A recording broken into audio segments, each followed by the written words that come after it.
Safe room. Castle keep in medieval times. Poured concrete walls, buried phone line not connected to the house's main line. They have their own ventilation system and a bank of surveillance monitors that covers nearly every corner of the house. What's to keep someone from prying open the door? Steel. Very thick steel. You may not need a whole panic room, but one top financial advisor is recommending that you have a bug-out bag.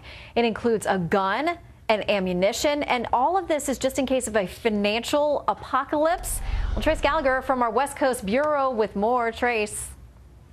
Yeah, it's David John Marotta. He's a very well-known financial advisor, very well-respected, and he's a contributor for Forbes magazine. So, yeah, Shannon, when he says get a survival kit that includes a gun, you might imagine it raises a few eyebrows. Now, Marotta is not predicting Armageddon, not saying that at all. What he is saying is that he and some of his clients have seen some very troubling signs in the economy, and he says that concerns him, and it's all about trusting government. Listen to Marotta.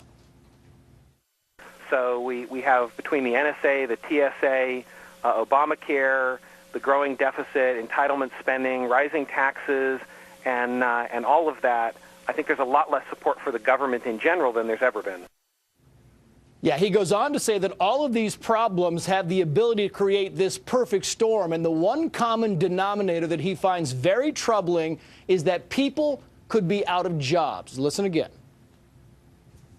But in the case of unemployment, you also have more civil unrest, and I think L.A. of all cities knows what civil unrest when people are unemployed and they're not financially engaged in the economy looks like, and that can happen quite precipitously in any country, in any city.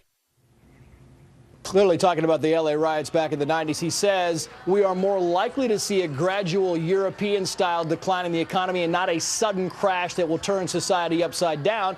But he says better to be prepared, and in the case of a natural disaster, you should have a survival kit with a gun so you can fend for yourself. The better safe than sorry philosophy. And not a lot of financial advisors, though, Shannon, coming out and saying grab a gun, grab a survival kit, and get ready for what's coming. No, I've got some running shoes and some bottled water. That's as far as I've gotten. But we'll see. Others probably taking that advice, Trace. Thank you. Okay.